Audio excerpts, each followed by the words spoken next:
Okay, I apologize for the trouble in the delay. Thank you all so much for the opportunities. It is really, I'm going to recognize you.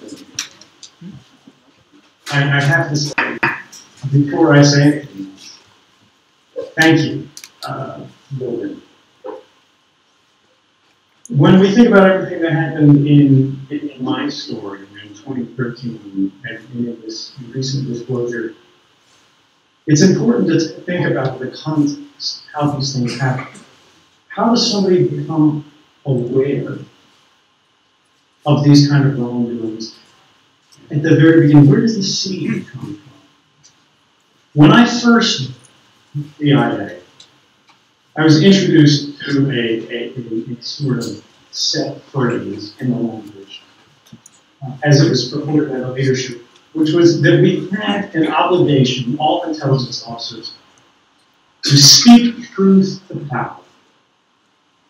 The idea being that even if there's great risk, even if it's politically unhelpful for you or your career, we have a civic duty when we see something wrong, when we see things going off the rail, when we see unlawful programs beginning, to say something about it. When our intelligence points to a different conclusion than the policies of high officials might prefer, we have to stand up and say something about it.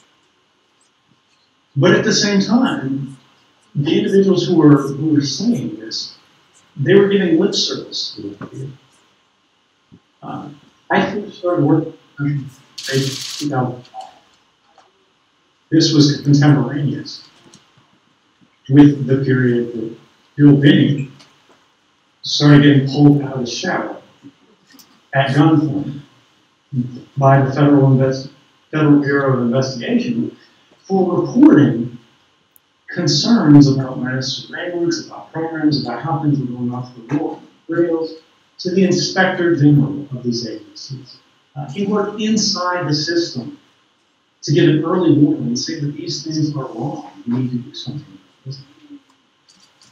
Rather than being rewarded, rather than being thanked, he and Tom and Lucas and Regan, all of them were punished. And it continued for years. And this is something that has to stop.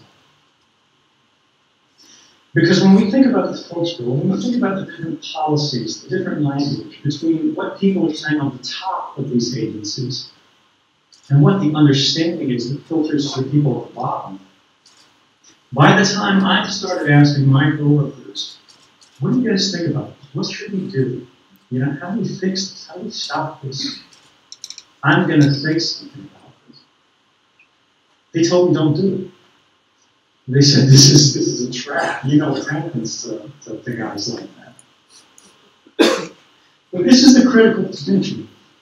And this is why what Bill and Tom and some of the others did is so important. But particularly Bill, somebody who had a key inventive role in planning these programs, thinking about how things can change, is that there is always somebody else watching. Even if you go through the system, even if you are shut down, even if you're punished, it doesn't mean you have to replace them. I saw the news stories. I saw what these people were saying. I knew why Bill Binney was right.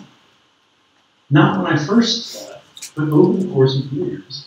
As I was exposed to more and more programs, there was just more access. I gained an understanding that I never could achieve on my own. If there had not been Bill Binney, there would not have been Ed Snowden. And for that, I have to say thank you. I have to say thank you so much. And I think we all owe a debt to these rare individuals who stand up at their extraordinary risk to say, you know what, even if everybody else is quiet, even if everybody holds their tongue, not me. I won't be a part of this. I know this is wrong, and I have an obligation to try to change. Change starts with me. Change starts with us. Change starts with this person, and change began with William. Thank you.